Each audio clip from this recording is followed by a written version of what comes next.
L'ADIL est une agence départementale d'information sur le logement. Le but d'une ADIL est de donner des renseignements juridiques, financiers, fiscaux en matière de logement. Ces renseignements sont anonymes et gratuits pour le public et délivrés par des conseillers juristes. L'ADIL de Loire-Atlantique assure environ 21 000 consultations par an sur le droit des contrats, le financement de l'amélioration de l'habitat, le financement de l'accession, la copropriété et les relations de voisinage. Quasiment 2 consultations sur 3 relèvent du droit de la location. Ces dernières années, à travers les statistiques, nous avons pu constater une augmentation des sujets, des questionnements sur les travaux que le propriétaire doit réaliser. Donc nous avons de plus en plus de questions sur cette thématique et sur, bien sûr, l'indécence des logements.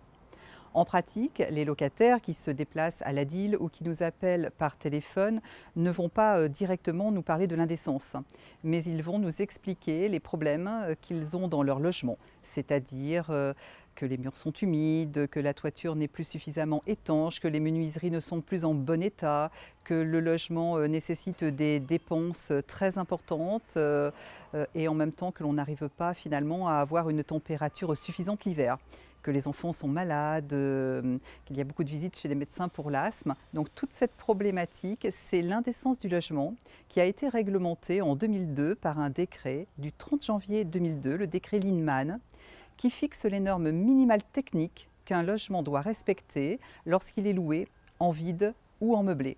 Ce sont des normes obligatoires impératives. Il n'est donc pas possible pour le propriétaire bailleur de considérer qu'il ne les connaissait pas. Ça ne va pas effectivement lui permettre de s'exonérer de la réalisation des travaux. Il ne pourra pas non plus argumenter que le loyer est très peu cher et que le locataire, en visitant le logement, a vu dans quel état il était. Tous ces arguments ne sont pas valables juridiquement et le logement se doit de respecter ce décret. Alors, ce décret fixe des règles sur la santé et la sécurité minimale qu'un logement doit apporter à son locataire, et il fixe aussi des éléments de confort et d'équipement qui sont indispensables.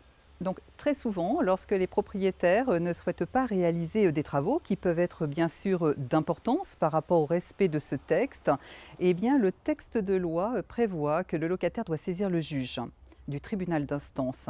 Il est vrai que les consultants à l'ADIL ne souhaitent pas en arriver là et très souvent la solution de saisir le juge, même si l'on a droit à l'aide juridictionnelle, n'est pas pour eux une solution intéressante. Il convient alors de les orienter vers des organismes de conciliation ou de médiation, comme par exemple le Centre de l'Habitat, qui est une association qui peut faire de la médiation entre propriétaires et locataires et inciter d'ailleurs le propriétaire bailleur à faire des travaux à l'aide de subventions de l'ANA. En qualité de juriste, nous orientons bien sûr les personnes qui le souhaitent à saisir le juge. Si le juge est saisi avec des éléments de preuve de l'état du logement, visite par un service hygiène, visite par les services de l'ARS, état des lieux par huissier, avec ces éléments de preuve, le locataire obtiendra gain de cause devant le tribunal. Mais les procédures devant le tribunal sont longues et font peur aux citoyens. Néanmoins, s'il décide d'agir, il pourra obtenir des travaux.